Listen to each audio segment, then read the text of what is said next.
Selamat pagi dan salam sejahtera kepada Sir Firdaus dan rakan-rakan sekalian. Pertama sekali, saya ingin memperkenalkan diri. Nama saya Mary Entra Anahero dan hari ini saya ingin membentangkan tanggungjawab individu terhadap diri, keluarga, masyarakat dan negara. Pengenalan. Tanggungjawab adalah sesuatu kerja atau tugas yang mesti dilakukan atau kewajipan yang dipikul oleh seseorang. Tanggungjawab pula adalah kesedaran manusia terhadap tingkah laku mereka dan sebahagian daripada kehidupan manusia yang perlu dibebani dengan kewajipan dan menanggung pelbagai peranan. Tanggungjawab individu pula terbahagi kepada 4. Yang pertama kepada diri sendiri, yang kedua kepada masyarakat, yang ketiga kepada keluarga dan yang keempat kepada negara. Okey, pertama sekali kita akan tengok tanggungjawab kepada diri sendiri. Tanggungjawab kepada diri sendiri adalah kesanggupan diri seseorang itu untuk memikul dan melaksanakan tugas. Tanggungjawab kepada diri sendiri pula terbahagi kepada 2 kategori. Yang pertama lahiriah dan kedua ialah batiniah. Okey, lahiriah adalah bermaksud berusaha untuk mempertingkatkan kemampuan dirinya, termasuklah daya usaha dan penampilan diri. Manakala batiniah bermaksud jiwanya perlu diisi dengan sesuatu ketenangan dan kesejahteraan. Contohnya penghayatan kepada agama dan semangat cinta akan negara. Hubungan dengan Tuhan. Kita perlu memastikan diri sendiri melakukan segala perintah dan meninggalkan segala larangan. Tuhan tidak menciptakan manusia kecuali untuk menyembah dan beribadah kepadanya. Pelbagai cara atau jalan bagi setiap manusia agar terus menjaga hubungan dengan Tuhan. Cara-cara menjaga hubungan dengan Tuhan terbahagi kepada beberapa kategori. Yang pertama adalah bersyukur. Kita hendaklah sentiasa bersyukur di atas segala nikmat yang diberikan Tuhan kepada manusia. Maksud bersyukur adalah rasa terhutang budi dan jasa kepada Tuhan, lantas berterima kasih atas anugerah, rezeki, pemberian serta kurniaan Tuhan. Yang kedua pula adalah bertaubat. Kita sentiasa bertaubat atau mengubah diri menjadi orang yang lebih baik dan sempurna. Yang ketiga adalah reda. Kita hendaklah bersikap reda terhadap musibah, dugaan atau bencana yang berlaku pada diri. Maksud reda adalah penerimaan dengan rela, senang hati dan berlapang dada dengan setiap sesuatu yang ditentukan oleh Tuhan. Kita juga perlu memperbaiki diri dengan mendekatkan hati dengan Tuhan. Sebagai contoh, melaksanakan ibadah minggu untuk beragama Kristian dan penyembahan kuil atau tokoh bagi yang beragama Hindu dan Buddha. Seterusnya, tanggungjawab diri sendiri juga adalah dengan menjaga maruah diri. Tidak melakukan perkara yang boleh mencamarkan nama baik dan kehormatan diri. Manusia yang memiliki jati diri dan kehormatan diri. Kepentingan menjaga maruah diri, kita akan dihormati dan dipandang tinggi masyarakat, imej diri dan keluarga juga akan terjaga. Cara menjaga maruah diri adalah dengan memakai pakaian yang sopan. Yang kedua adalah pergaulan. Kita hendaklah menghormati orang lain supaya hubungan atau silaturahim dapat dikekalkan, tidak mengira bangsa, agama ataupun budaya. Seterusnya adalah percakapan. Bercakap dengan baik dan bersopan santun dalam setiap pertuturan. Seterusnya adalah kesihatan diri. Kesihatan diri juga termasuk dalam tanggungjawab individu terhadap diri sendiri. Dengan cara menjaga kesihatan diri, kita perlulah menyumbang kepada pelaksanaan sesuatu aktiviti atau tugasan. Memperolehi kesihatan diri ini juga, kalau kita sihat, kita dapat memperolehi kehidupan yang lebih selesa. Amalan menjaga kebersihan amat dituntut dalam agama dan diperhatikan dengan sebaik mungkin untuk menjamin kesihatan yang baik.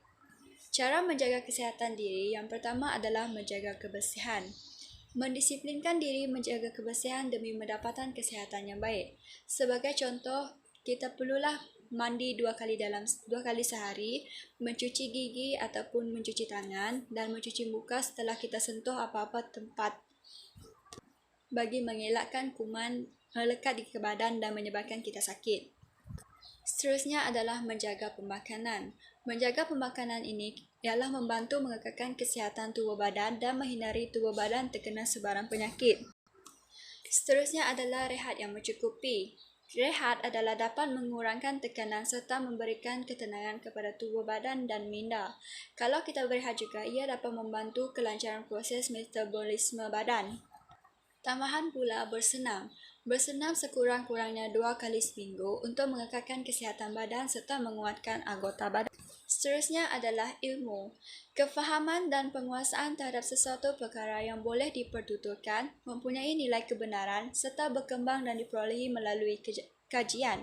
Kalau kita dapat mempunyai ilmu, kita dapat memberi petunjuk dalam mengembangkan perbadanan dunia. Ilmu juga memajukan diri sendiri, keluarga, masyarakat dan negara. Kalau kita sebagai seorang yang berilmu, kita akan dipandang mulia dan dihormati. Kita juga dapat membezakan perkara yang baik dan buruk dan bersikap rasional serta terdorong untuk melakukan sesuatu yang baik untuk masyarakat. Seterusnya adalah tanggungjawab individu terhadap keluarga. Tanggungjawab individu terhadap keluarga ini bermaksud keluarga ini adalah berasal daripada bahasa Sanskrit iaitu kula dan warga. Kalau digabung ialah kulawarga yang berarti anggota kelompok kerabat.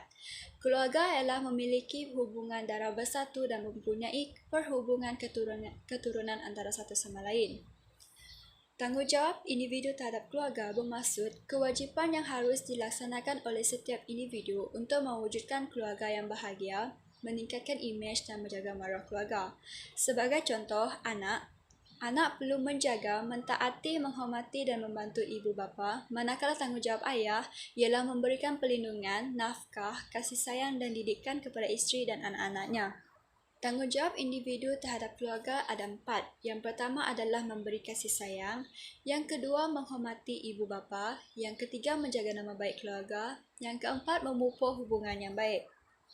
Ciri-ciri keluarga yang bahagia kita akan dapat tahu. Yang pertama adalah mereka mengamalkan cara hidup sihat, berkomunikasi dan berinteraksi secara positif, menunaikan peranan dan tanggungjawab masing-masing. Mereka juga mengamalkan nilai agama dan moral, mempunyai didikan agama, pergaulan yang penuh adab dan sopan, mendoakan kebaikan dan kebahagiaan keluarga, mengambil berat masalah keluarga, mereka hidup secara bersederhana, kemantapan ilmu dan akal, keluarga yang berakhlak mulia dan sentiasa bersyukur. Yang ini adalah ciri-ciri keluarga yang bahagia. Sebagai seorang anak, kita perlu menghormati kepada ibu bapa kerana ibu bapa adalah merupakan insan yang paling rapat dan dihormati. Ibu bapa juga mencurahkan kasih sayang yang tidak berbelah bahagi kepada anak-anak. Cara-cara menghormati ibu bapa terdapat ada 6. Yang pertama adalah menjaga perasaan ibu bapa. Yang kedua, menghormati dan menghargai harta mereka, menepati masa, meraihkan hari-hari istimewa. Hari-hari istimewa ini adalah sebagai contoh kita menyambut hari jadi ibu bapa, ataupun kita menyambut hari ibu, hari bapa, ataupun hari perkahwinan mereka. Kita juga mestilah bersikap berlemah lembut dan mendoakan kesejahteraan mereka. Kita juga haruslah memupuk hubungan yang baik dalam keluarga dan menjaga nama baik keluarga. Kesimpulannya adalah kita harus melaksanakan tanggungjawab berlandaskan nilai murni yang ditetapkan oleh agama, budaya masing-masing serta negara. Melalui segala tanggungjawab, kita juga boleh memperbaiki diri sendiri menjadi orang yang lebih baik. Contohnya, dapat menanamkan disiplin yang tinggi dalam diri kita, serta kita juga dapat membahagikan masa dengan baik kerana masa itu emas. Itu saja daripada saya. Sekian, terima kasih.